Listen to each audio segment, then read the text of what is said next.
November 1, 1945, Atsugi Naval Air Base, Japan. The Lockheed P-38 Lightning sat alone on the tarmac, its twin booms gleaming in the autumn sun. Japanese civilians pressed against the perimeter fence, silent, staring. Lieutenant Colonel Clay Tice approached the aircraft slowly, a classified folder clutched against his chest. On the fuselage, faded white letters spelled Miss Virginia. Below them, 13 rising sun symbols. 13 kills. But that wasn't what made Tice's hands tremble. It was the Japanese flight helmet sitting in the cockpit, and the words written on it in careful English. Forgive me. The P-38 Lightning was America's fork-tailed devil. Twin Allison V-1710 engines, 1,475 horsepower each. Maximum speed, 414 miles per hour. Range, over 1,500 miles with drop tanks. It was a P-38 that had killed Admiral Yamamoto in 1943, proving that American fighters could reach anywhere, strike anyone. The psychological blow to Japan had been devastating. This particular Lightning, tail number 42103-993, had been forced down near Manila in September 1944. Mechanical failure. The pilot belly-landed in a rice paddy and was captured. The Japanese transported the aircraft to Yokosuka Naval Arsenal for study.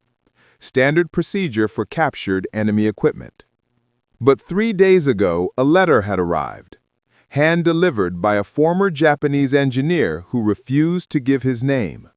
The letter claimed something impossible, that this P-38 had been flown by Japanese test pilots, that one pilot had made 4 unauthorized flights, and that on the final flight, something unexplainable had happened. Tice climbed onto the wing. The metal was warm, heated by the sun. He pulled himself into the cockpit and sat in the pilot's seat. Everything felt wrong. The seat adjustment was off. The rudder pedals set for shorter legs. The mirror angled differently.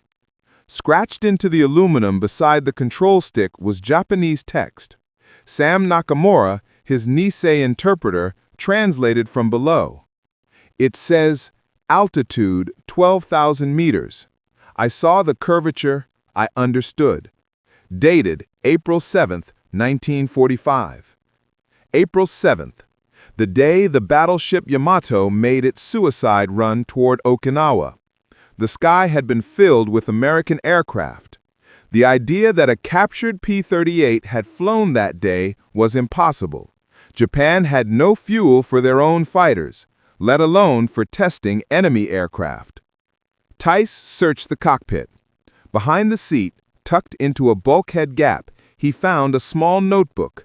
The pages contained technical observations in Japanese alongside sketches. But the final entries were different. Poetry. Confessions. Written in both Japanese and broken English. Nakamura translated, his voice growing quieter. First flight. March 12, 1945. The Americans build beautiful machines. At altitude, I could see Mount Fuji, the coast, everything we have lost. Second flight, March 20th. I understand now why we are losing, not because their pilots are better, because their machines let them be better. Third flight, April 5th. High altitude test. Exceeded 12,000 meters. At that height, the war looked small. I could see American carriers off Okinawa. I did not engage. What would be the point? The final entry was dated April 7th. Yamato is sailing. I have been ordered to remain grounded, but I must see. I must understand what it means to have such power and to have lost anyway. The notebook ended there. No description of the final flight, just empty pages. Tice climbed down. The sun was setting, painting the sky orange. The engineer who delivered the letter stood 50 feet away, watching. Tice approached him. I need answers. Through Nakamura, the engineer spoke. The pilot's name was Lieutenant Takeo Shibata, test pilot, one of our best. He flew the P-38 4 times without authorization, always at dawn. He stole fuel, falsified logs. Where is he now? The engineer's voice broke. Shibata took off April 7th, just before dawn. He flew east, toward Okinawa, toward your fleet. Radar tracked him. He climbed to maximum altitude and flew straight into the combat zone. At 0647 hours, he was directly over your carrier groups. Tice felt cold. He attacked? No. He circled. For 18 minutes he circled over your fleet. You launched interceptors, F-6F Hellcats from 3 carriers. They found him flying slow circles, making no aggressive moves. Your pilots ordered him to follow them down. He didn't respond. What happened? Tears ran down the engineer's face. Your pilots didn't fire. They escorted him, one on each wing, waiting for him to run out of fuel. But Shibata broke formation. He pushed the throttles forward and dove straight down, full power. Your pilots couldn't follow. The dive was too steep, too fast. Shibata took the P-38 supersonic. Your sailors heard the sonic boom from the carriers. They watched him hit the ocean at over 700 miles per hour. The engineer spoke in English now, heavily accented. He wanted to die in the sky, in an American machine, where he could see everything, where he could understand. Tice looked back at Miss Virginia. This aircraft had shot down 13 Japanese planes, had been captured, studied, and flown by a Japanese pilot who used it to witness his own nation's defeat from an altitude where denial was impossible. He opened the folder, pulling out a photograph included with the letter. Lieutenant Takeo Shibata, standing beside the P-38, wearing an oversized American flight suit. He wasn't smiling. His expression was one Tice recognized from American pilots after brutal missions. The look of someone who had seen too much, understood too much. But something else was in the photograph. In the reflection on the P-38's polished aluminum skin, barely visible, was another figure, standing beside Shibata, wearing an American flight suit with captain's insignia. The original pilot of Miss Virginia, the man captured when the aircraft went down. Tice held out the photograph to the engineer. Who is this, in the reflection? The engineer looked and his face went pale. He spoke rapidly in Japanese, backing away, shaking his head. Nakamura's voice was tight. He says that's impossible. He says the American pilot was executed in November 1944, 2 months before this photograph was taken. November 3rd, 1945. Yokosuka Naval Arsenal, Japan. The facility was a graveyard of Japanese military ambition. Collapsed hangars, rusted equipment, burned documents scattered across concrete floors. Tice walked through the aviation test section with Nakamura and 2 MPs. The engineer, Hiroshi Tanaka, led them to a small concrete building near the waterfront. Inside, filing cabinets lined the walls, their contents spilling everywhere. Tanaka moved through the debris with purpose, pulling files, checking dates. Finally, he found a maintenance log for captured American aircraft. The entry for P-38 Lightning 42103993 was extensive. Initial inspection, structural analysis, engine testing, and then, starting in March 1945, unauthorized flight entries in different handwriting. Someone had tried to erase them, but the impressions remained visible. Tanaka spread the log on a dusty table. Shibata was ordered to evaluate the aircraft on the ground only. No flight testing approved. Fuel was too precious. But he flew anyway, 4 times, always alone. Tice studied the entries. The handwriting was precise, technical, describing performance and handling. But in the margins were notes that read like confessions. This machine feels alive, not mechanical, alive. Another entry. Flew to 13,000 meters today. Could see everything. Could see the war ending. Why did we build inferior machines? Why did we convince ourselves that spirit could overcome engineering? And then the entry that stopped Tice cold. The American pilot's ghost sits in the right seat. He doesn't speak. He just watches. I think he's waiting to see if I understand. Nakamura read it aloud. Metaphor, yes? Guilt manifesting as hallucination. But Tanaka was shaking his head. He pulled another document, a casualty report dated November 18, 1944. Captain James Mitchell, USAAF, captured September 12, 1944, near Manila.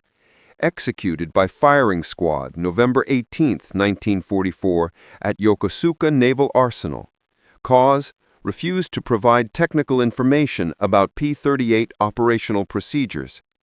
Tice's vision blurred. Mitchell was the pilot flying Miss Virginia when she went down? Tanaka nodded. He would not help us, would not explain the systems, the tactics. For 2 months we questioned him. He said only one thing. Fly it yourself. Figure it out. That's what we did with your Zeros. Where is he buried? No burials. Bodies were cremated. Ashes scattered. No records. Tice looked at the photograph again, at the faint figure reflected in the aluminum. One of the MPs, a former photo analyst, borrowed it. He studied it under a lamp, tilting it to catch the light. Sir, this isn't a double exposure. The reflection is consistent with the lighting angle. If this is fake, it's extremely sophisticated. I don't think the Japanese had that capability in March 1945. Tice turned to Tanaka. Did anyone witness Shibata's flights? Tanaka pulled out a folded map. Yes, base personnel saw a twin-engine aircraft taking off before dawn on 4 occasions. They assumed emergency scramble. No one questioned it until after Shibata's final flight. I need to see where Mitchell was executed. They walked to the far end of the base, to a concrete wall pocked with bullet holes. Brown stains marked the ground. Tanaka pointed. Here, November 18, 1944. Mitchell was brought out at dawn. He refused a blindfold, refused to kneel. He stood facing the wall and said something in English that our officer did not understand. What did he say? The officer wrote it phonetically. We translated it later. I'll see you from altitude. Tice's chest tightened. Those were the last words of Captain James Mitchell. And 4 months later, Lieutenant Takeo Shibata had written in his notebook about seeing a ghost in the cockpit, about flying to extreme altitude where truth became unavoidable. Nakamura was pale. Sir, you can't possibly believe. I don't know what I believe, but I know Shibata saw something. And I know he flew that P-38 into a supersonic dive rather than land it. That's not the action of a man running from interceptors. That's the action of a man running from something else. They returned to the concrete building. Tanaka produced one final document, a letter written in English found in Shibata's quarters after his death. It was addressed to no one, dated April 6, 1945. Tice read it aloud. I have flown the American machine 3 times. Each time I climb higher. Each time I see more clearly. The war is over. We have lost. But that is not what troubles me. What troubles me is that I am not alone in the cockpit. The American pilot is there. Mitchell. He doesn't speak, but I understand him. He is showing me what he saw before he died. The future. American B-29s burning our cities. Atomic fire over Hiroshima. Occupation. Surrender. He knew this was coming. He saw it from altitude, the way I see it now. Tomorrow, I will fly one last time. I will climb as high as this machine can go, and I will see if the American is still there. If he is, I will follow him, wherever he goes, because I cannot return to Earth carrying what I have seen. Forgive me." The room was silent. Outside, voices echoed across the base. American soldiers laughing, Japanese workers moving equipment, life continuing, indifferent to mysteries and ghosts. Tice folded the letter carefully. "I want to speak to anyone who saw Shibata's final takeoff, anyone who was here that morning." Tanaka led them to a barracks where 3 elderly maintenance workers lived. Through Nakamura, they told their story. They had been working on a damage zero when they heard the P-38's engine start. Dawn was just breaking. They watched Shibata taxi to the runway, expecting someone to stop him, but no one did. The Lightning's takeoff was perfect, smooth rotation, steady climb. But as it gained altitude, something strange happened. The workers all agreed on this detail. The P-38's canopy appeared to have 2 figures inside, 2 silhouettes, one in the pilot's seat, one beside it. "Impossible," one worker insisted through Nakamura. "But we all saw it, 2 shadows." They watched until the aircraft disappeared into the eastern sky, its twin engines fading to silence. November 5, 1945. USS Hornet, Philippine Sea. Tice stood on the carrier's bridge, staring at the operations log from April 7, 1945. Commander William Bradford, the carrier's air operations officer, sat across from him. The log was open to the entry describing the P-38 intercept. Bradford's voice was flat, reciting facts. At 0647 hours, radar detected a single contact at 42,000 feet, heading toward the fleet. IFF showed no friendly transponder. We scrambled 6 Hellcats from 3 carriers. By the time they reached altitude, the contact was circling. What was the pilot doing? Nothing, just flying a slow circle, maybe 5 miles diameter, directly over the task force. No evasive maneuvers, no aggressive posture. The Hellcat leader tried radio contact. No response. He ordered the aircraft to follow him down.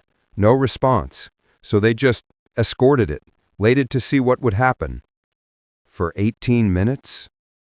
Yes. Our pilots reported the aircraft was a P-38 Lightning. American markings. They could see the pilot through the canopy. Solo. No visible weapons fire. They thought maybe it was a defector or someone who had captured one of our fighters and didn't know what to do with it. Tice pulled out the photograph. "Did any of your pilots mention seeing anything unusual? Anything that didn't fit?" Bradford frowned. "Unusual how?" "Like a second person in the cockpit." Bradford's expression changed. He stood, walked to a filing cabinet, and pulled out a folder marked Pilot Debriefs, April 7, 1945. He flipped through pages, found what he was looking for, and handed it to Tice. Lieutenant Robert Chen's debrief report. At approximately 0701 hours, I pulled alongside the P-38 at a distance of approximately 50 feet. I could clearly see the pilot, Japanese based on flight suit and helmet. But for a moment, I thought I saw someone in the right seat area. I looked away to check my instruments, and when I looked back, there was only the pilot. I attributed this to sun angle and canopy reflection. I did not include it in my initial verbal report because it seemed irrelevant. Tice felt his hands go numb. Were there other reports like this? Bradford pulled out 2 more debrief sheets. Both pilots mentioned briefly seeing a second figure, then dismissing it as optical illusion. None of them included it in official reports. What happened next? At 0708 hours, the P-38 suddenly broke formation. Full throttle, nose down, steepest dive our pilots had ever seen. They tried to follow but couldn't maintain the angle. The P-38 accelerated past 650 miles per hour. We heard the sonic boom from the carrier deck. The aircraft hit the water approximately 12 miles from the fleet. Complete disintegration. No survivors. No recoverable wreckage. Tice closed his eyes. Did any of your pilots see anything before the dive? Any sign of distress? Bradford hesitated. Chen reported something. It wasn't in the official log because it sounded strange. He said just before the P-38 dove, the pilot turned and looked at him, made eye contact, and smiled. Not a crazy smile, not afraid, just peaceful, like he'd figured something out. They stood in silence, watching the sun set over the Pacific, the same ocean that had swallowed Lieutenant Takeo Shibata and Miss Virginia 6 months earlier. Tice returned to Atsugi the next day. The P-38 was being prepared for transport to the United States. It would go to Wright Field, where engineers would study it, document it, and eventually place it in storage. The notebook, the letter, the photograph, all classified, all sealed away. But before the aircraft was loaded, Tice climbed into the cockpit one last time. He sat in the pilot's seat, hands on the control stick, and looked out at the Japanese sky. From this position, Shibata had seen his nation's defeat. Mitchell had seen his own death approaching. Both men had understood something at altitude that was invisible from the ground. Tice closed his eyes and tried to imagine it. Flying at 42,000 feet, where the sky turns dark blue and the earth curves away beneath you, where the war looks temporary, where individual lives and deaths blur into patterns too large to comprehend, where a Japanese pilot and an American ghost could share a cockpit and understand each other perfectly without words. He opened his eyes and found something scratched into the canopy glass. Barely visible. 2 words in English. Thank you. Tice climbed down from the cockpit. Nakamura was waiting. Did you find what you were looking for, sir? I don't know. Maybe. Did Tanaka ever tell us where Shibata trained, where he learned to fly? Nakamura checked his notes. Tsuchiura Airfield, northeast of Tokyo. Why? Because Captain Mitchell trained at Randolph Field, Texas. Completely different hemisphere, different culture, different language, different war. But they both ended up in the same cockpit, seeing the same truth. What truth, sir? Tice looked at the P-38 one last time. At a certain altitude, nationality doesn't matter. Sides don't matter. Even life and death become negotiable. What matters is understanding, and maybe, if you're lucky, forgiveness. The P-38 Lightning designated Miss Virginia was crated and shipped to Wright Field on November 12, 1945. It arrived on December 3rd and was placed in secure storage. The maintenance logs, Shibata's notebook, Mitchell's execution report, and the photograph were classified and filed separately. The case was marked, resolved, no further action required. In 1973, portions of the file were declassified. Historians studied the documents, interviewed surviving witnesses, and reached a consensus. Lieutenant Takeo Shibata had suffered from combat stress and altitude-induced hypoxia. The reports of a second figure in the cockpit were optical illusions, tricks of light and shadow. The ghost story was psychological projection, nothing more. But 3 facts remain unexplained. First, Shibata flew to 42,000 feet 4 times without supplemental oxygen. The P-38 system had been damaged in the original forced landing and never properly repaired. At that altitude, Without oxygen, unconsciousness occurs within seconds. Yet Shibata flew controlled, precise patterns for over an hour on each flight. Second, the photograph. Modern analysis in 1998 confirmed it was not a double exposure or manipulation. The figure reflected in the aluminum skin is consistent with someone standing in that exact position at that exact moment. But Captain James Mitchell had been executed 2 months before the photograph was taken.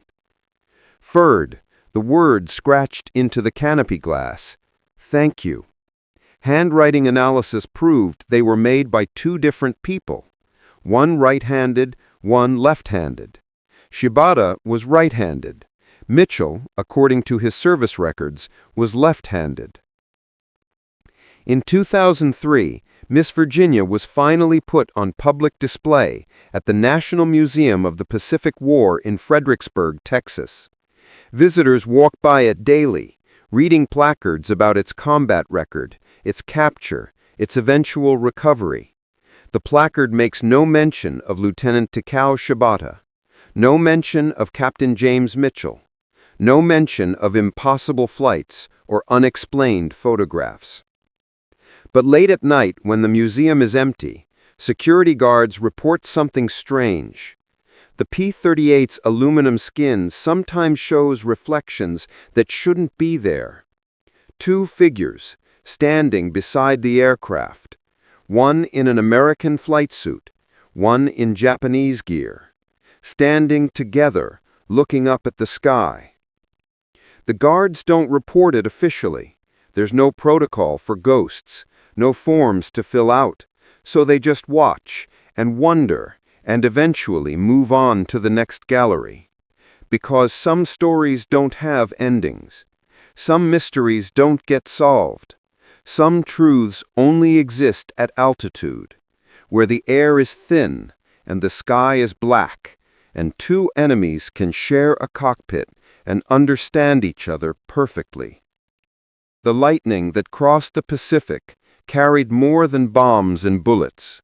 It carried 2 men who found each other in the space between life and death, between victory and defeat, between Earth